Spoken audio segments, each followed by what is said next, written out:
Hello friends, welcome back to my channel. Friends, इस video में हम आपको बताने वाले हैं एक बहुत ही इंपॉर्टेंट एस्से जो कि है अनएम्प्लॉयमेंट इन इंडिया, यानी कि भारत में बेरोजगारी। Hello friends, welcome back to my channel.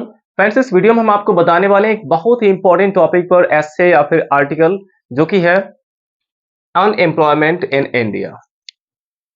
Friends, इस वीडियो में हम आपको एक बहुत ही इंपॉर्टेंट टॉपिक पर एस्से या फिर आर्टिकल बताने जा रहे हैं जो कि है अनएम्प्लॉयमेंट इन इंडिया, यानी कि भारत में बेरोजगारी। तो चलिए हम बहुत ही सिंपल वर्ड्स में देख लेते हैं कि इसका हम एस्से या फिर आर्टिकल कैसे लिख सकते हैं। अब स्टार्ट कर सकते हैं इस तरह से कि unemployment is the most serious problem facing our country. Unemployment यानी कि बेरोजगारी is the most serious problem, ये सबसे गंभीर समस्या है। बेरोजगारी सबसे गंभीर समस्या है फेसिंग आवर कंट्री, हमारा देश जिसका सामना कर रहा है। तो आप लिख सकते हैं कि unemployment is the most serious problem facing our country. और इसके बाद आप कह सकते हैं कि a large number of educated and uneducated people. A large number of educated and uneducated people, यानी कि एक बड़ी संख्या में पढ़े लिखे लोग और अनपढ़ लोग भी लॉइटर अबाउट, लॉइटर का मतलब भटक रहे हैं, इधर उधर भटक रहे हैं, in search of some job, यानी किसी नौकरी की तलाश में। एक बड़ी संख्या में शिक्षित लोग और अशिक्षित लोग नौकरी की तलाश में इधर उधर भटक रहे हैं। देखिए यहाँ पे लॉइटर अबाउट का मतलब है इधर उधर भटकना। तो आप लिख सकते हैं कि a large number of educated and uneducated people loiter about in search of some job.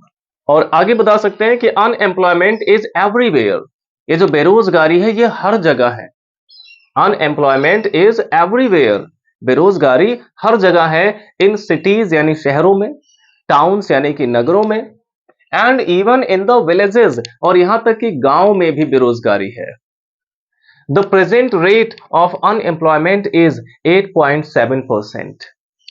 तो क्योंकि आर्टिकल में कुछ फैक्ट भी बताना जरूरी होता है, तो आप यहां पे बता सकते हैं कि द प्रेजेंट रेट या फिर the current rate of unemployment is 8.7%, यानी कि वर्तमान जो बेरोजगारी की दर है वो है 8.7%। तो ये चीज आप यहां पे बता सकते हैं कि the present rate of unemployment is 8.7%। और फ्रेंड्स, अगर आप इसको हेडिंग वाइज भी लिखना चाहते हैं तो अभी तक जितना आपको बताया गया इतना आप इंट्रोडक्शन वाले हेडिंग में लिख सकते हैं। अब इसके आगे बात हुई है कि इस अनएम्प्लॉयमेंट का रीजन क्या है, इसके कॉज क्या है, कारण क्या है। तो आप कह सकते हैं कि there are many causes of unemployment in India, यानी कि भारत में बेरोजगारी के बहुत सारे कारण हैं। देयर आर मेनी कॉजेज, बहुत से कारण हैं, ऑफ अनएम्प्लॉयमेंट यानी कि बेरोजगारी के, इन इंडिया, भारत में। The greatest cause of unemployment is the over population. और बेरोजगारी का जो सबसे बड़ा कारण है वो है ओवर पॉपुलेशन, यानी कि जनसंख्या में जो वृद्धि इतनी तेजी से हो रही है, over population. The greatest cause of unemployment is the over population, ये चीज आप बताएंगे। पहला रीजन इसका जो कि सबसे मेन रीजन है, ओवर पॉपुलेशन। जनसंख्या इतनी ज्यादा है कि उस औसत से जॉब्स क्रिएट नहीं हो पा रहे हैं। The population of our country is increasing rapidly, हमारे देश की जो जनसंख्या है वो बहुत तेजी से बढ़ रही है। The population of our country is increasing rapidly, हमारे देश की जनसंख्या बहुत तेजी से बढ़ रही है। But the jobs can not be created in that measure, लेकिन उस मात्रा में जॉब्स क्रिएट नहीं किए जा सकते हैं। But the jobs can not be created in that measure, लेकिन जनसंख्या के हिसाब से उस मात्रा में जॉब्स क्रिएट नहीं किए जा सकते हैं। So a large number of people remain unemployed, और इसलिए एक बड़ी संख्या में लोग अनएम्प्लॉयड रह जाते हैं, बेरोजगार रह जाते हैं। और भी इसके कुछ रीजन, कुछ कॉज आप बता सकते हैं कि another cause of unemployment is our defective system of education. Another cause of unemployment यानी कि बेरोजगारी का एक दूसरा जो कारण है, is our defective system of education, हमारी शिक्षा का जो डिफेक्टिव सिस्टम है। The present education is bookish, हमारी जो आज की जो शिक्षा, आज की जो पढ़ाई है वो केवल किताबों पे ही डिपेंड है, किताबी ज्ञान उसमें है। It should be job oriented, बल्कि हमारी जो शिक्षा है, जो एजुकेशन है, वो जॉब ओरिएंटेड होना चाहिए, जिससे हमें आगे नौकरी के कोई चांसेस हों। अब जैसे ही यूपीपी का जो एग्जाम हुआ, मान लीजिए हमें एक पुलिस बनना है, पुलिस के लिए हमें तैयारी करना है, एग्जाम देना है, तो उसमें अगर हम रसचंद अलंकार तैयार करते हैं, उसमें रसचंद अलंकार पूछे जाते हैं, उसमें हुमायूं, बाबर, ये अकबर, इनका पूछा इतिहास पूछा जाता है। तो इस तरह से अगर देखा जाए तो हमारा जो एजुकेशन सिस्टम है उसमें भी कुछ डिफेक्ट है। तो आप बता सकते हैं कि another cause of unemployment is our defective system of education. The present education is bookish, it should be job oriented. और एक और रीजन आप यहां पे बता सकते हैं कि corruption is also responsible for the problem of unemployment. बेरोजगारी की समस्या के लिए करप्शन भी, भ्रष्टाचार भी जिम्मेदार है। अब जिसको बहुत से लोगों को जॉब लगने वाली होती है उसके लिए बहुत से पैसे की डिमांड की जाती है और वो पैसे उनके पास नहीं होते हैं जिसकी वजह से उनकी जॉब नहीं लग पाती है। तो करप्शन भी इसका एक रीजन हो सकता है।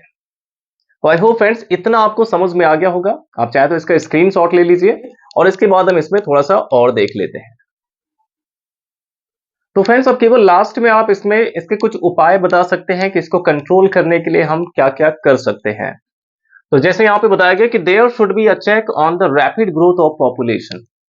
जैसा कि आपने जो कॉज बताए थे उसी कॉज के अकॉर्डिंग यहाँ पे कुछ इसके उपाय भी बता सकते हैं कि there should be a check on the rapid growth of population, यानी कि तेजी से बढ़ती हुई जनसंख्या पर कंट्रोल करना होगा, हमें उसको रोकना होगा।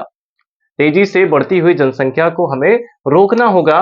And the system of education should be changed, और जो हमारा एजुकेशन सिस्टम है उसमें भी थोड़ा चेंजिंग लाना होगा। और लास्ट में आप बता सकते हैं कि the government should be aware of this problem. सरकार को इस समस्या के प्रति जागरूक होना होगा। The government should be aware of this problem. सरकार को इस समस्या के प्रति जागरूक होना होगा। And try to solve it as early as possible, और जितनी जल्दी संभव हो सके इसे सुलझाने का प्रयास करना चाहिए। तो लास्ट में आप ये लाइन लिख सकते हैं कि the government should be aware of this problem and try to solve it as early as possible. तो आई होप फ्रेंड्स ये ऐसे आपको बहुत अच्छे से समझ आया होगा। और अगर आप इसको और अच्छे से प्रिपेयर करना चाहते हैं तो एक बार वीडियो को रिपीट करके देख लीजिए, ये पूरा ऐसे आपको तैयार हो जाएगा। तो वीडियो अच्छा लगा हो तो लाइक करिएगा और अपने सभी फ्रेंड्स के साथ शेयर जरूर करें।